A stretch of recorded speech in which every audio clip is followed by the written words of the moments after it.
Hello, and thank you for joining me.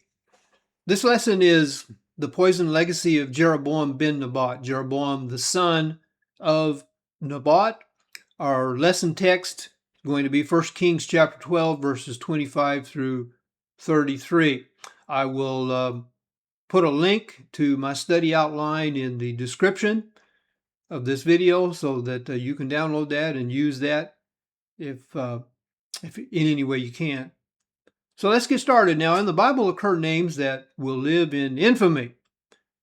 Haman and Herod, Jezebel and Judas, Pontius Pilate. Now, a name on the list is this man, Jeroboam ben Nebat. He was the first king of the northern kingdom of Israel.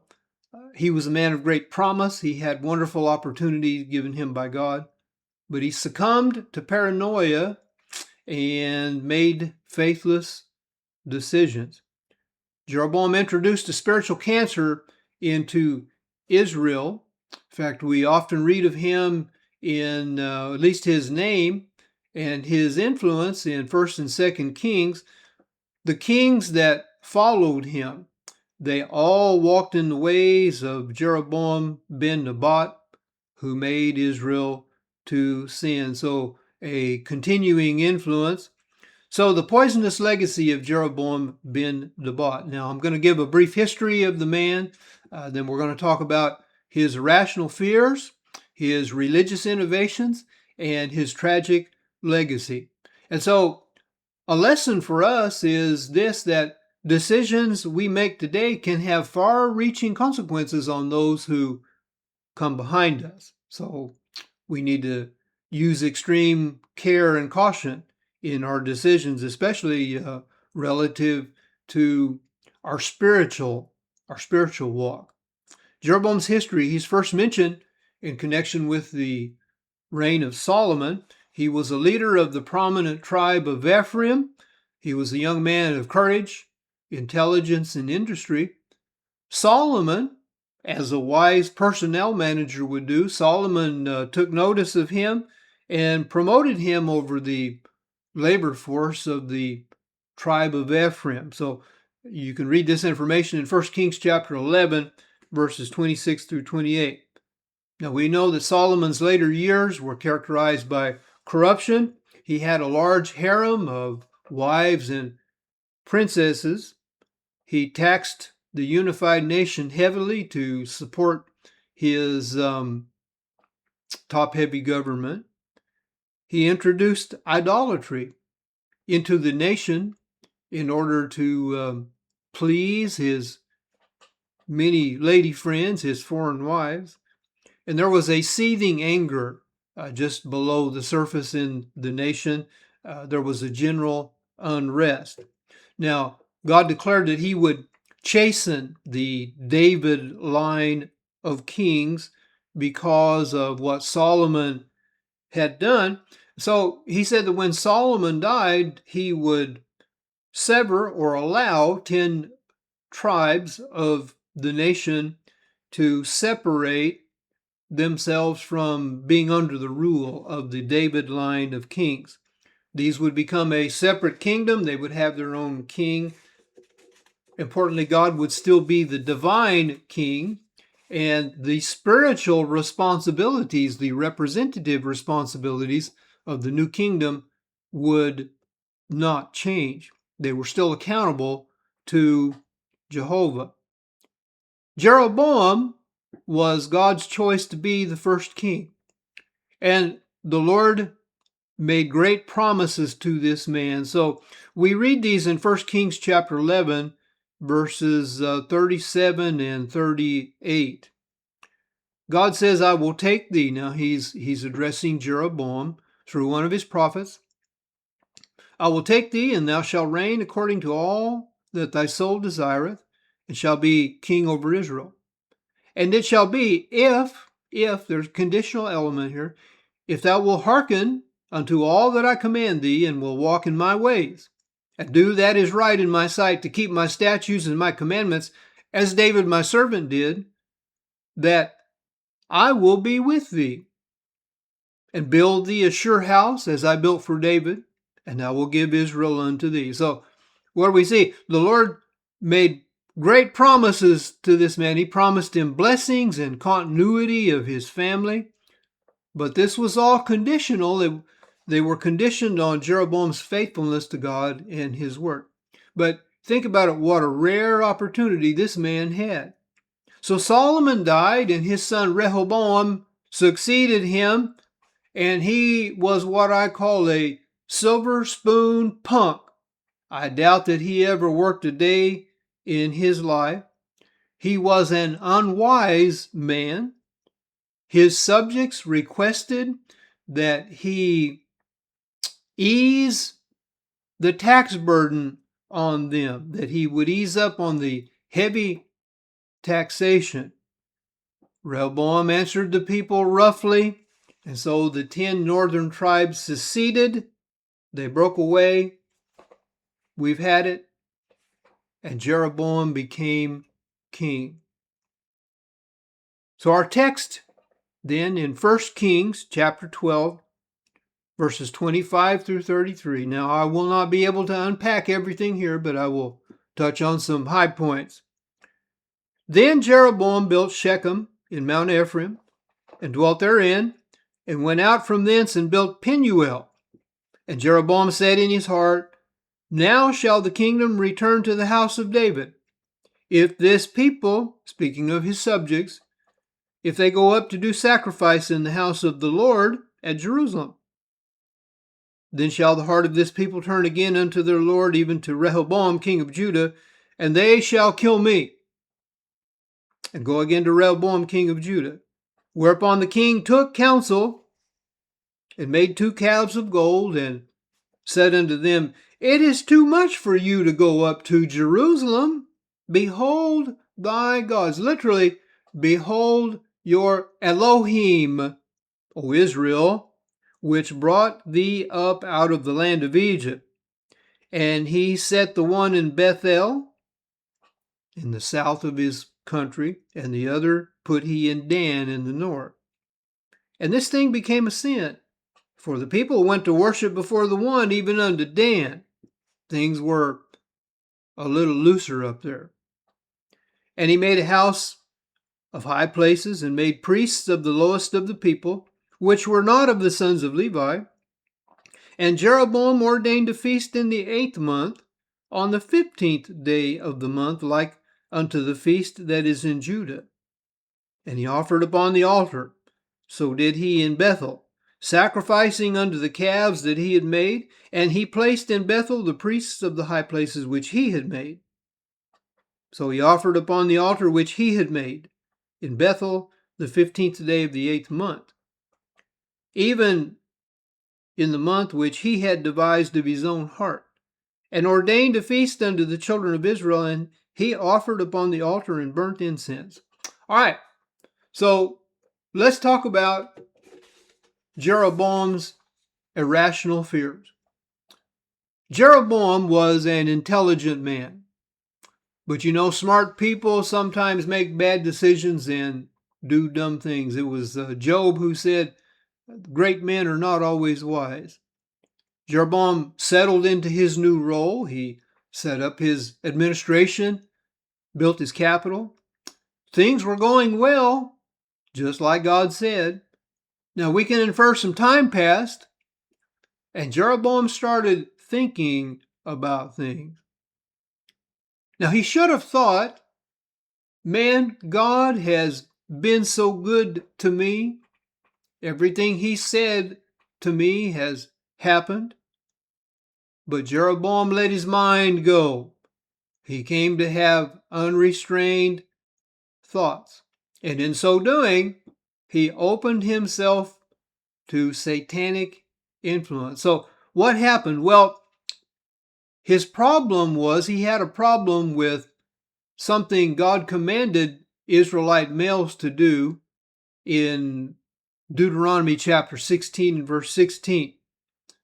The Lord required all Israelite males to go to Jerusalem 3 times annually to observe the holiday or the feast of unleavened bread, the holiday of weeks, and the holy day of Tabernacles, Feast of Tabernacles. So this is where Jeroboam's mind went, obviously with satanic help. If my subjects go to Jerusalem to worship, which Jerusalem was the capital of the kingdom of Judah, if they go to Jerusalem to worship, their loyalty will transfer to Rehoboam, and they will take me and they will kill me. Now, as things turned out, it would have been better for Jeroboam to have died rather than what he went on to do. So what happened? He became paranoid. He got himself twisted up into a self-preservation, I gotta do something mode. His problems began with bad thoughts, unrestrained thinking that probably should track back even further to he got his focus off of God. Now somebody said, and no doubt you've probably seen this somewhere, your mind is a garden and your thoughts are seed. You can grow flowers or you can grow weeds. Well, Jeroboam, he grew some weeds. Now, when our thinking is not centered on the Lord, not focused on Him, our minds can get to a bad place and we can make some really bad decisions. Now, when doubts arise and fears dismay, what should we do? Man, take our cares and concerns to the Lord. Fall back on what we know for sure. Fall back on God's promises, on His Word. A preacher said, never doubt in the darkness what God has revealed to you in the clear light of day. So what should Jeroboam have done when the doubts crept in and the fears, the paranoia started to take hold? He should have gone back to God's promises and held on to them, held those close to his chest. But instead, he focused on his fears, and his paranoia went out of control. And so he responded to his irrational fears. This brings us to Jeroboam's religious innovation. So we read, Jeroboam took counsel. Man, what am I going to do? Someone among his advisors had an idea, a brilliant idea from a human perspective. And I think that whoever this person was, they had something to gain materially by Jeroboam's implementation of the plan. So then Jeroboam listened. He listened to, quote unquote, the voice of reason.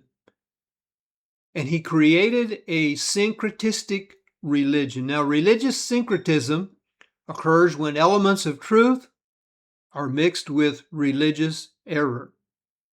So, Jeroboam and his advisors, they understood that a total rejection of the worship of Jehovah, that wouldn't fly with the people. There was need for subtlety. So what Jeroboam did is he commissioned the building of 2 golden calves, 2 idolatrous images. He strategically placed them in his nation. One was never too far away from one. Now, these were meant to represent Jehovah. They were meant to be representations of the Lord. So the idea was God's people could worship God under these representative figures. Now, as we read, Jeroboam sold his idea with creative marketing. So he said to the people, man, it's too much for you to go to Jerusalem when you can worship closer to home. He appealed to the people's comfort and convenience, almost like People think today, yeah, you don't have to assemble with God's people. You don't need to do that, even though God would have his children to assemble with others of like faith and commitment. There's something about assembling together. God has set things up in such a way that we become accountable to others. And then in these two golden calves, you had the seductive lure of the gold. And you know what? The people could see and they could touch something. And the people liked it. Well, why would they like it? Well, there was no real faith required and there was no real commitment required. Now, what was the problem here? Well, number one, the images were a clear violation of the second commandment, which forbade the making of images, and particularly images meant to represent the Lord. Additionally, Jeroboam, he displaced the legitimate Levitical priesthood. He made himself the Pontifex Maximus of his new religion. He made himself the Pope, and he made priests of scumbags and predators and no account dudes. Jerusalem, additionally, was the specified place of worship. Jeroboam said, "You don't have to go there. Let's make a more convenient place." His innovations became a gateway. They were idolatry, and they opened up the way for Baalism, which was introduced by Jezebel. Now, somebody has said, or I guess many people have said, but it's true, excuse me, sin will take you farther than you want to go. It will keep you longer than you want to stay, and it will cost you more than you want to pay. We can get started in a bad direction, and usually when we do, we get pulled further and further in that bad direction. We get pulled further away from where we need to be spiritually. So this brings us to Jeroboam's tragic legacy. Jeroboam bequeathed a tragic legacy to his nation, a legacy of error, heartache, and sorrow. Every king that followed him, the Bible states that he walked in the way of Jeroboam. In the 253 history of the northern kingdom, they never escaped the Jeroboam religion. The history of the nation was one of political and spiritual unrest. It was one of corruption. Jeroboam introduced a cancer into his nation that ate the spiritual heart out of the nation. This is what this man is known for. A name that will live in infamy. Now, I'm going to conclude by repeating some words of a church. I was a member of this church. In a slogan, some words this church had was, "May those who come behind us find us faithful." So what we understood was that we were leaving a legacy. We would leave a pattern for those who would follow us, for a coming generation. We would leave a pattern or a legacy, either good or bad, of either faith or faithlessness.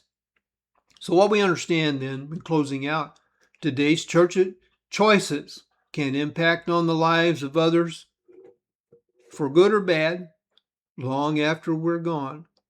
We will leave an example of faith and faithfulness or an example of unfaithfulness. So God help us to exercise wisdom and faith and to make God-honoring decisions. This will be good for us, but not only good for us, but for those who come behind us. So that's the lesson I have for you. And again, I want to thank you for joining me. And the Lord bless you richly, and take care.